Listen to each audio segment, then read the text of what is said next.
Look closely. This elk rushed onto the highway, never attacking cars. It just kept nodding at people, seemingly asking for help. But people didn't understand, some even frightened by the large animal. One driver immediately sped away. Then, the elk approached another car. Its eyes were anxious. A lady thought it wanted to be close to humans. The elk let out a cry and didn't seem to want to leave. It looked like the elk was in trouble. So, a kind-hearted man got out of the car and the elk led them to a mud pit. It turns out several of its companions were trapped in the mire. How smart this elk was to seek human help. One elk, struggling hard, was already buried in the mud, likely doomed. The other 3 elks were probably exhausted too. If not for their companion calling humans, they might have all been buried in the mud. A kind young man put a rope around the elk's antlers. Everyone worked together to drag it ashore. But this elk seemed totally exhausted. The young man quickly gave it some water. Please comment "God bless you" for blessings. The other 2 elks were anxiously waiting for rescue. People immediately began the rescue effort.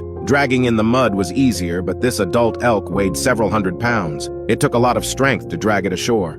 Everyone was drained. They had to rest before continuing the rescue. The elk waited patiently. A few minutes later, people pulled it up with all their strength. After being saved, the elk didn't run away but stayed close, watching these people. It seemed to want to remember their faces. It let out a cry, clearly thanking the people who helped. In the end, they saved all 3 living elk.